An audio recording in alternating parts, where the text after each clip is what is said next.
Hello दोस्तों, नमस्ते। मैं आपको बात करता हूँ भारत में अकाल संबंधी और सूचनाएँ एकत्र करें।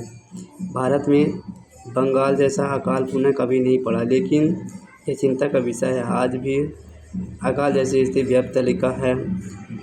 भूख के कारण कुछ लोग मृत्यु भी हुई है। प्राकृतिक आपदाओं या महामारी के कारण भी खाद्य में भी लिखा कमी आ सकती है। उदाहरण के लिए कोविड-19 विपरीत प्रभाव पड़ा, लेकिन लोगों के आगमन तथा पर वस्तुओं और सेवाओं पर प्रतिबंध लगाया, जिससे आर्थिक गतिविधियां प्रभावित हुई। अतः किसी भी देश में खाद्य सुरक्षा आवश्यक होती है, ताकि सदैव खाद्य की उपलब्धता सुनिश्चित लिखा की जा सके।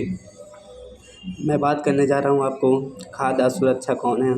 यद्यपि भारत में लोगों का एक बड़ा वर्ग लिखा खाद्य एवं लिखा पोषण की दृष्टि से असुरक्षित लिखा है, परंतु इसमें सर्वाधिक प्रभावित वर्गों में लिखा निम्नलिखित लिखा शामिल है। भूमिहीन, जो लिखा थोड़ी बहुत लिखा अथवा नगण्य लिखा भूमि पर निर्भर है। पारंपरिक दस्तकार, पारंपरिक सेवाएं प्रदान करने वाले लोग, अपना छोटा मोटा काम करने वाले लिखा कामगार और निराश्रित और भिखारी लिखा शहरी क्षेत्रों में खाद्य की दृष्टि से असुरक्षित वे परिवार हैं जिनके लिखा कामकाजी सदस्य प्रायः लिखा कम वेतन वाले व्यवसायों और अनियमित श्रम बाजार में लिखा काम करते हैं।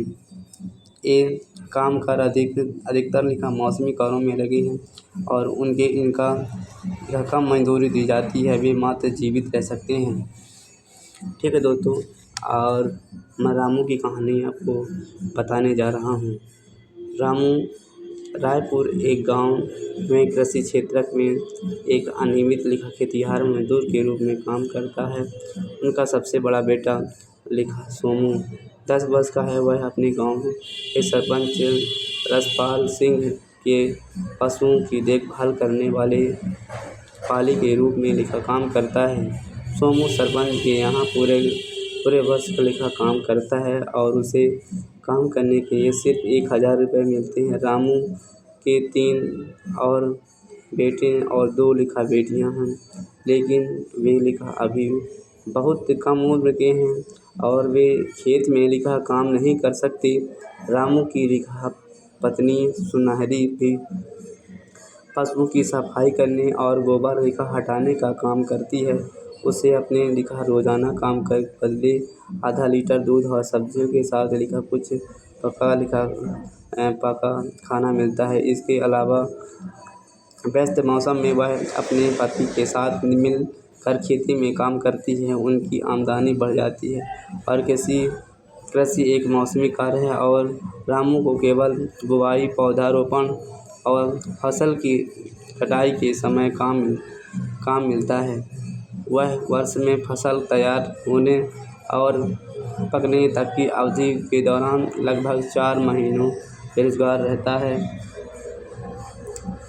तब वह दूसरे कार्यों में लिखा काम की तलाश करता है। कभी उसे ईंट भट्टे में या गांव में चले जा रहे निर्माण कार्यों में लिखा काम मिल जाता है।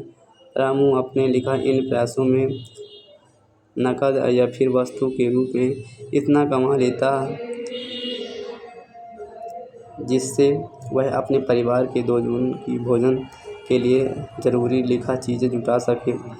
बहरहाल जब वह कहीं काम पाने में असफल रहता है तो उसे और उसके लिखा परिवार को वास्तव में कठिनाइयों का सामना करना पड़ता है।